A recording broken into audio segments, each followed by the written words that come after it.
Bismillahirrahmanirrahim. Assalamualaikum warahmatullahi ta'ala wabarakatuh. Alhamdulillahi rabbil alamin. Wa sallallahu ala sayyidina Muhammadin wa ala alihi wa sahbihi wasallam. Amma ba'du. Akhirnya pertunjukan yang dilakukan oleh para tremul berkedok teman KKN Jokowi itu backfired mengenai diri mereka sendiri pada akhirnya. Jangan salah ya, kebohongan yang dikeluarkan di luar persidangan itu tidak sama dengan kebohongan yang dilakukan di dalam persidangan. Karena kebohongan yang dilakukan di dalam persidangan itu tindak pidana. Dan pada akhirnya jika ini tindak pidana dan bisa dibuktikan di dalam persidangan bahwa persaksian yang dikeluarkan adalah persaksian yang palsu, maka yang terjadi adalah sang pemilik kesaksian itu akan dipenjara atau setidaknya diancam dengan hukuman penjara.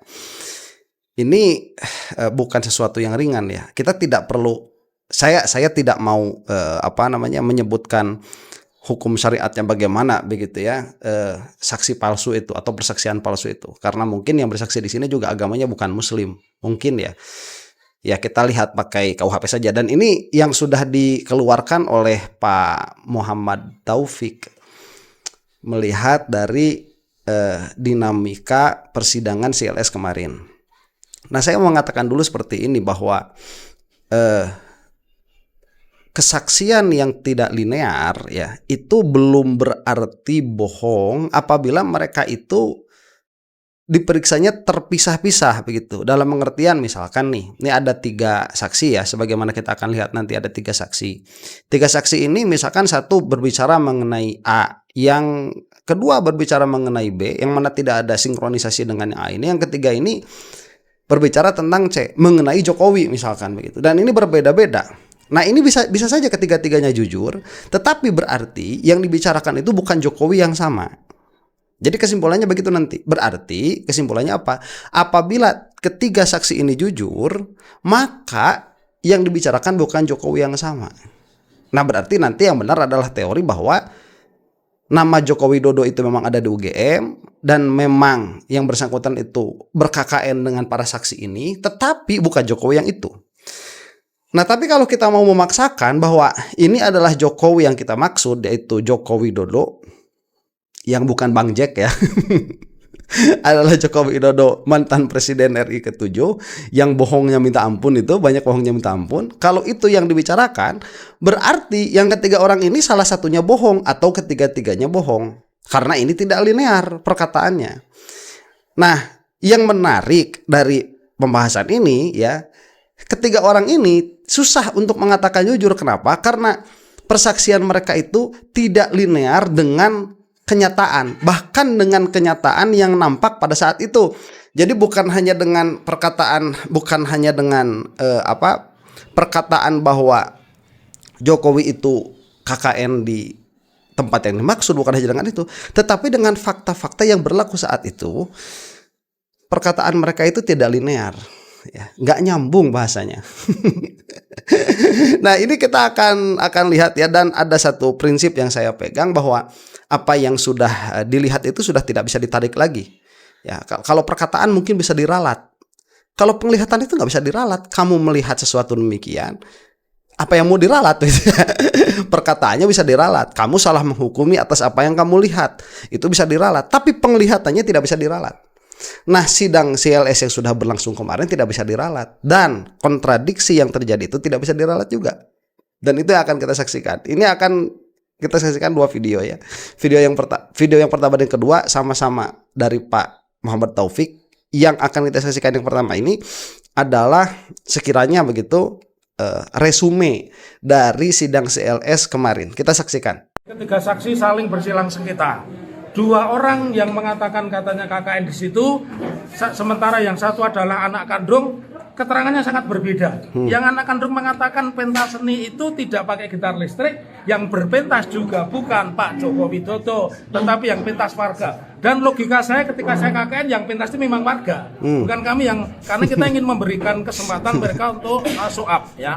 Oke. Pertama, itu bisa berbeda-beda ya. Cuman kalau logikanya Pak Muhammad Taufik dipakai, Ya bisa saja, tapi tidak berlaku umum. Kalau yang itu bisa saja Jokowi itu pentas, tetapi yang menjadi permasalahan bukan Jokowi pentas atau tidak. Yang menjadi permasalahan adalah kesaksian saksi yang berbeda itu. Jadi kejanggalan yang pertama itu tidak masuk akal. Kemudian yang kedua, keterangan kedua saksi itu kan tidak konsisten. Kenapa saya mengatakan tidak konsisten? Kalau benar dia di desa Ketoyan, tentu dia tinggal di tempatnya Pak Lurah, tentu dia tahu apal nama Bu Lurah, apal nama Pak Lurah. Bahkan ketika saya coba dengan trick and trap, pertanyaannya ada yang khusus itu kan pancingan. Ternyata tidak tahu kalau ada anaknya yang cacat. Dan kita konfirmasi kepada sertifikat cacat. Masa KKN di situ orang cacat kan pasti tahu lah, beda sendiri lah. Itu orang, saya bilang istimewa begitu. Dan tadi sudah disampaikan. Sebentar, nah itu atas nama aja. Bapak mengenai nama lurah, saya waktu KKN juga begitu. Jadi saya ini ya orang yang sepertinya tidak ada orang yang lebih susah mengenal nama daripada saya. Sepertinya saya itu sulit sekali mengenal nama. Sudah tahu nama, ingat nama itu sulit sekali. Tapi kalau 3 bulan begitu ya ber-KKN itu masa sampai nggak inget. Saya masih ingat nama orang yang saya tempati itu, Pak Parmani namanya. Cuman nama ibu asli saya nggak tahu. Cuman memang disebutnya Ibu Parmani. Setidaknya begitu. Kalau misalkan mau nama ibunya siapa, pasti tahu begitu ya. Setidaknya panggilannya. Dan tadi misalkan ada anak yang disebut cacat. Mungkin bahasa yang lebih bagus berkebutuhan khusus begitu ya. Kecuali kalau cacat di sini maksudnya calon cantik. Ya masa ada anak lurah cacat ya calon cantik, tidak tahu. Ya masih anak tanggung yang kalau udah gedenya bakal cantik, masa tidak tahu. Itu adalah kejanggalan yang betul-betul luar biasa. Saya kira di sini salah satu poinnya, yang mana mungkin ini terjadi karena keterbatasan mereka di dalam briefing ya, atau salah siapa mengundang nenek-nenek yang sudah tua di briefing untuk memberikan memberikan cerita yang koheren. Ya kalian bisa lah, susah itu. Lalu saksi yang ketiga pun bohong. Logikanya kalau dia tahu Pak Wali Kota itu dulu alumni UGM, tidak mungkin tidak foto. Kok Pak Jokowi itu orang yang ngambil di mana-mana ada foto, bahkan hari ini masih dia ada acara wisata foto sama Bambang Saptono kok. Jadi tidak mungkin kalau saya misalkan ketemu bintang film, ini bintang film Jules Brenner bodak, saya masih minta foto. Jadi itu secara logika tidak masuk akal. Lalu sebentar, nah itu pun kalau saya kira begitu, itu tidak bisa dipastikan karena tidak berlaku umum. Bisa jadi bertemu dengan teman dahulu sudah terkenal tidak berfoto, itu bisa jadi, tapi kemungkinannya kecil. Saya baru kemarin ketemu sama teman saya di pesantren itu, minta foto loh. Jadi ya meskipun subscriber YouTuber kecil-kecilan begitu ya, kalau jalan-jalan itu suka ada yang minta foto itu. Santri-santri apalagi kalau main ke pesantren misalkan, santri suka ada. Ini memang bukan tidak aneh ya. Tidak wajar saya katakan begitu, bukan tidak masuk akal perkataan, tidak wajar. Nah, ketidakwajaran ini sah dia itu untuk dijadikan pertanyaan di dalam persidangan. Ya, meskipun tidak berlaku umum, bisa saja bertemu dengan teman lama yang sudah punya jabatan begitu ya, baik itu wali kota atau presiden, tidak mau berfoto, bisa saja, mungkin saja itu terjadi. Tetapi itu tidak umum, tidak berlaku umum. Dan ini secara logika persidangan saya kira ya agak valid, bisa dipakai. Dari semua saksi, meskipun mereka mengatakan KKN di Desa Ketoyan, tidak satu pun bisa membuktikan syarat-syarat akademik, termasuk kami kan pernah KKN, punya itu buku laporan KKN yang pertama, kami juga punya sertifikat pernah KKN. Ternyata mereka tidak tahu, kalau saya tahu teman-teman saya dan sebagainya. Dan yang paling itu baru masuk tuh, tidak ada bukti. Jadi apa buktinya secara persidangan bahwa yang hadir itu adalah temannya Jokowi KKN? Apa buktinya?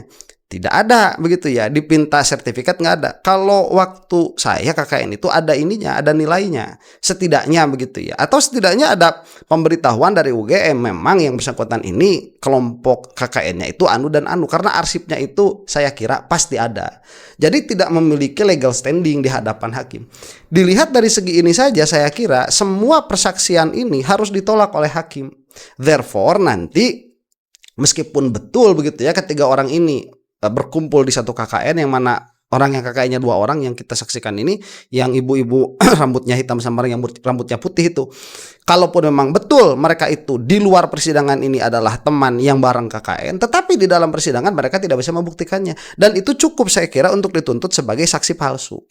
Prinsip dan sangat menentukan itu pertanyaan jebakan saya apa? Apakah Anda merasa dirugikan dengan gugatan CLS? Semua saksi mengatakan dirugikan dengan gugatan CLS. Jadi Anda kalau tahu, hakim itu dari awal pertanyaannya tentang itu saja, CLS. Nah ini saya balik, saya tidak tanya tentang ketoyan, saya tanya dulu tentang CLS. Apakah UGM sudah melakukan recovery? Apakah UGM sudah melakukan hal-hal yang menguntungkan masyarakat, dan ternyata mereka sebagai alumni merasa dirugikan dengan tidak jelasnya CLS. Dan yang pasti semua saksi mengatakan meskipun mereka mendengar pernyataan Bu Profesor Dr. Eva Amelia bahwa Pak Jokowi alumni Universitas Gadjah Mada, tetapi tidak pernah ditunjukkan. Sehingga simpulan kami dari persidangan ini, memang ada yang namanya Joko Widodo, tapi bukan Joko Widodo yang mantan presiden ke-7, apalagi ada istilah yang tidak dikenal, Bang Jack.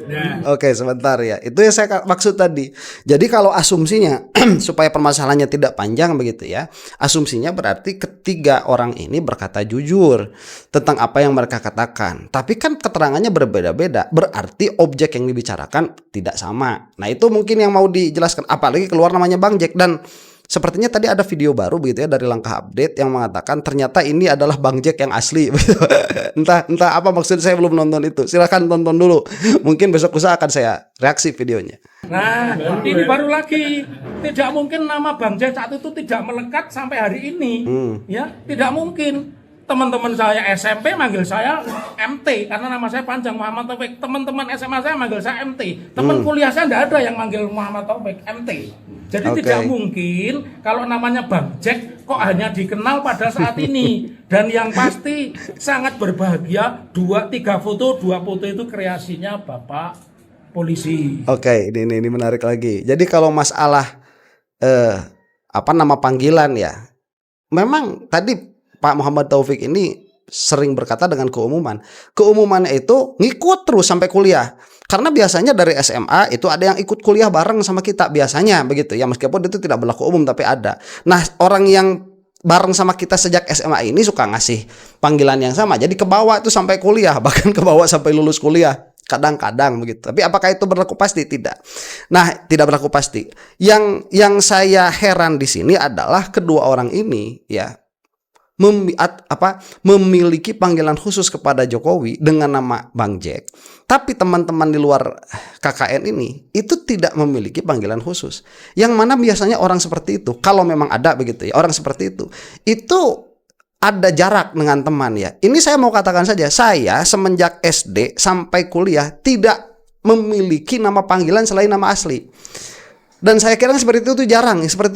Kalau zaman saya itu panggilan-panggilan itu kalau akrab gitu ya, agak ngeledek sedikit, itu pakai nama bapak.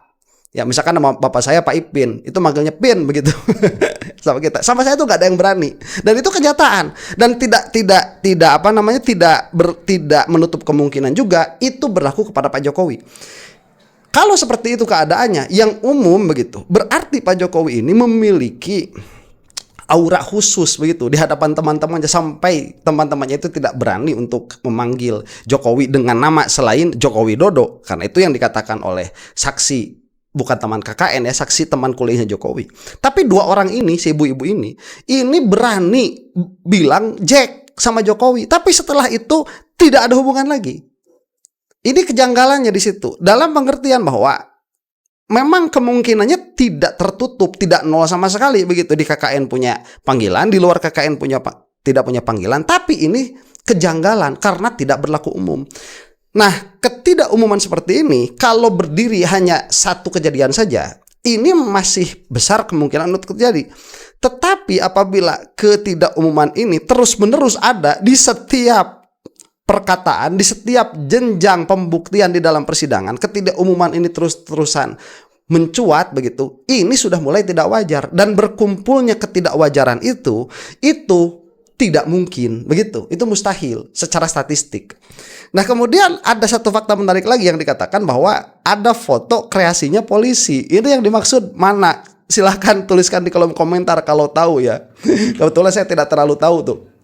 Kalau memang ada ini maksud apa. Cuman ini menunjukkan sekali lagi Pak Taufik ini tidak akan ngomong sembarangan begitu ya. Ini menunjukkan sekali lagi polisi bermain di situ. Lah kok gimana ada foto hasil cetak kepolisian kemudian itu dijadikan bukti oleh polisi. Aneh itu. Ya, kira-kira dan tadi sangat janggal ya. Masa mengenal Pak Joko Widodo mengetahui tidak pakai kacamata, yang saksi yang kedua ya, kita tuh Bu Johana, kita tunjukkan fotonya, dia tidak mengenal itu Jokowi, tidak mungkin. Saya kalau punya teman SD saja, dia sekarang misalkan jadi apa saja saya pasti tahu artinya. Ya. Sekali lagi itu juga tidak umum. Nah, ketidakumuman tadi dikumpulkan itu mustahil gitu, tidak mungkin secara statistik. Kami optimis lah doanya teman-teman karena memang ini ditunggu oleh bangsa Indonesia. Sesungguhnya simpel saja. Yang dibutuhkan negara ini adalah orang yang jujur. Kita tidak butuh orang pinter, kita tidak butuh orang hebat, kita tidak butuh orang jujur. Dan ketiga saksi. Sebentar, ini saya tidak setuju kalau kita itu tidak butuh orang pinter. Kita itu butuh orang pinter, tapi kita butuh orang pinter yang berintegritas. Kalau misalkan disandingkan begitu ya, apa yang lebih kita butuhkan? Orang pintar tapi tidak punya integritas, tapi orang yang tidak terlalu pintar tapi butuh integritas. Integritas itu nomor 1 di dalam mengurus perkara itu. Tapi ya sekali lagi, kalau berkumpulnya di Tremul itu dua-duanya nggak ada, pinternya nggak ada, integritas nggak punya, ruksaklah negara ini begitu. Tapi kalau misalkan dikatakan kita tidak butuh orang pintar, saya rasa itu salah begitu ya. Kita butuh sekali orang-orang cerdas itu, orang-orang pintar itu. Cuman yang berintegritas. Dan Indonesia itu cukup kapabel untuk mengumpulkan orang-orang yang pintar dan berintegritas.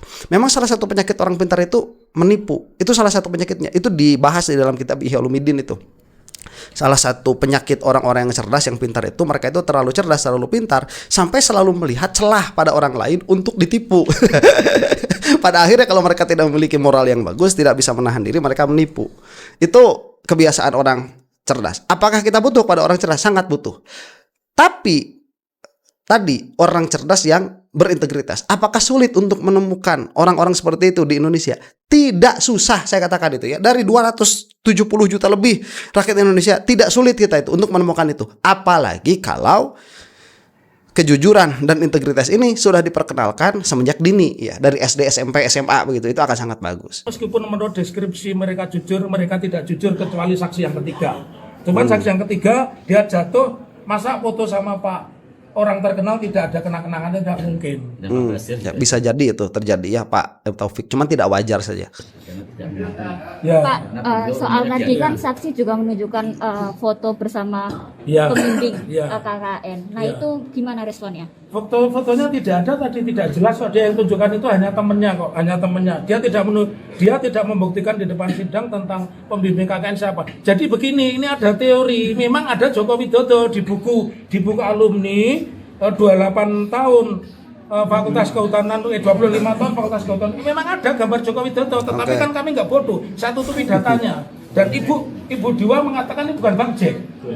Kan tidak mungkin, ini teman saya, ini saya kenal ini kenal itu, masa mau ditutupi datanya pun saya kenal. Jadi itu ya. Ya sebentar, yang susah tuh begini, ini keumuman lagi. Yang sulit itu begini. Saya kenal Anda waktu sudah dewasa, kemudian Anda itu menunjukkan foto waktu kecil. Kemudian ditanya, coba mana saya begitu. Karena kita kenalnya sudah dewasa, kadang-kadang kita kesulitan. Yang kamu yang mana ya, kesulitan. Tapi kalau kita itu kenalnya waktu kecil ya, kita kenal TK lah misalkan, waktu TK. Kemudian kita bertemu lagi sudah besar. Itu kita ada bayangan. Akan sangat sulit sekali kita itu salah menilai kalau kita kenalnya itu dari kecil begitu ya. Nah sekarang ini para saksi ini lucu. Mereka itu kenal Jokowi katanya semenjak kuliah. Kemudian tahu Jokowi yang presiden itu sekarang karena tidak ada kontak lagi. Kemudian waktu diperlihatkan foto yang dulu mengatakan itu bukan Jokowi, itu bukan Bang Jack itu. Nah, makanya tadi saya katakan kalau kita mau apa nih? Mau melihat ini jujur atau tidak? Kalau kita mau melihat ini jujur, berarti kebohongan adanya di Jokowi begitu. Kalau kita mau melihat si saksi-saksi ini tidak jujur, ya kebohongan ada pada mereka. Yang mana plus Jokowi juga terbawa karena ini adalah saksinya yang menguatkan Jokowi. kebohongan si Jokowi terbawa. Jadi ala kulli hal Jokowi itu bohong atas kemungkinan manapun. Jadi mau diolah dengan bahasa apapun, kuasa Tuhan tidak bisa digantikan ya. Kuasanya Gusti Allah yang ngecat Lombok tidak bisa. Hari ini kita saksi itu Bapak Belur. Ya, Anda lihat aja, kalau saya mengakui berada di satu tempat, saya tidak perlu mikir. Saya ditanya, Pak Topik kesini, saya Sundaan, lulus tahun berapa? Lulus tahun 77, lu kok 77? Karena perpanjangan setahun. Lulus SMA MP berapa? Siapa? Tempat duduknya, kepala sekolahnya. Semua tahu. Masa teman KKN yang cuma dan KKN itu yang ada di situ bukan mereka, tapi namanya Maharindra, panggilannya Jindro. Oke. Jadi kami sudah pancing-pancing. Ada yang cewek lagi satu itu muslim. Tadi sempat ada. Ya. Sebentar, satu lagi apa namanya yang dikatakan tadi mengenai apa sih? Oh ya, mengenai tidak akan susah tuh mengeluarkan fakta yang sudah kita lalui itu gak bakalan sulit. Memang keumuman seperti itu, dan ini adalah salah satu objek penelitiannya Dr. Tifa yang kemarin sampai dikeluarkan oleh Pak Zainal itu. Zainal siapa gitu ya, Profesor Zainal itu. Ya, Pak Zainal kalau tidak salah namanya tuh kan. Kalau saya memang punya penyakit susah ingat apa nama begitu. Yang beliau itu profesor yang sangat sangat masyhur lah di dalam dunia neuroscience ya, neurologi. Itu mengatakan kalau kita memiliki pengalaman, fakta-fakta itu akan disimpan di dalam otak yang terdalam, dan apabila suatu saat itu dikeluarkan itu akan mudah untuk mengeluarkannya. Apalagi pengalaman sekolah begitu ya, itu insya Allah tidak akan susah untuk mengingat, kecuali kalau memang punya penyakit. Tapi kan sangat aneh kalau ketiga orang ini tiga-tiganya punya penyakit yang sama. Apa itu? Susah ingat. Masalah dahulu yang ketiga-tiganya itu disatukan di dalam satu masalah, yaitu ijazah palsunya Jokowi. Susah kita kalau mau menerima ketiga-tiganya sama, karena semakin sini kemungkinannya semakin kecil begitu ya. Penyakit lupa seperti itu kecil kemungkinannya. Nah, kecil kemungkinannya kok kebetulan yang dijadikan di sidang ini punya penyakit itu misalkan. Itu kecil kemungkinannya tuh. Dengan kebetulan dijadikan saksi. Bukan cuma satu orang, tambah lagi 2. Bukan 2 orang, tambah lagi 3. Bukan 3 orang. Tuh yang kemarin bukan teman KKN-nya Jokowi tapi teman kuliahnya Jokowi, itu pun sama. Lah masa semuanya punya penyakit seperti itu? Ini sudah mustahil secara statistik ya. Itu akan lebih mudah kita itu menemukan seseorang disambar petir 3 kali berturut-turut daripada kejadian itu. Erupsi dan akhirnya ya. ada itu dalam pandangan Bapak seperti apa? Ya, itu dinamika saja. Kalau saya lebih mencubit itu kepanikan karena kita bisa melanjangi saksi. Kan sepanjang saya tidak dilarang, tidak ditegur palu oleh hakim, itu hak kami. Kami juga tidak menginterupsi rekan kami Pak JB Irfan. Secara pribadi saya tidak ada masalah dengan Pak JB Irfan, tetapi yang tadi, yang seru tadi ya, yang Anda kebetulan juga rekam semua meskipun tidak live, itu menunjukkan kepanikan. Ya. Kalau orang tidak panik, ngapain marah-marah? Saya nggak pernah marah-marah. Anda bilang apapun, saya nggak marah-marah. Nah itu juga ada kepanikan. Cuman saya belum sempat melihat videonya. Yang ada videonya silakan tuliskan di kolom komentar ya, linknya itu. Marah-marahnya JP apa JB itu? JP ya, JP Irfan itu di dalam persidangan. Karena memang tadi ada kepanikan. Lagi mana udah terbongkar kok di dalam persidangan itu sendiri kebohongan yang terjadi. Ya. Oke, terima kasih teman-teman. Jadi beliau TikToker, YouTube. Ini ada satu informasi lagi ya dari Langkah Update. Entah sampai mana kita bisa mereaksi video ini nih. Orang Ketuyan ini saya kasih tahu buat Langkah Update, buat kemudian M93. Bukan orang Ketuyan, saya yang sudah melakukan investigasi Ketuyan. Dan saksi kunci saya itu orang Ketuyan. Orang Ketuyan yang tinggal di situ dari tahun 83. Yes. Monggo silakan Mas Farhan tanpa apa silakan. Terkenal ya. Ini teman-teman semuanya ya, dan Pak Taufik, bahwa apa yang kami lakukan ini adalah bentuk perjuangan kami bersama Bang Tom. Beliau juga YouTuber dan TikToker. Sampai kemana-mana. Siapa namanya? Bang Tom, namanya Ifat, tapi Bang Tom itu, Bang Tom itu sepertinya naturalisasi nih. Wajahnya hidupnya mancung, kita kan pesek semua di sini. Dari mana Bang Tom? Oh bener kan? Tapi aslinya bukan Jakarta. Oh Jakarta ya. Jadi bukan naturalisasi dong. Ini karena dua-duanya kemarin masuk penjara di provinsi. Oke, lanjut.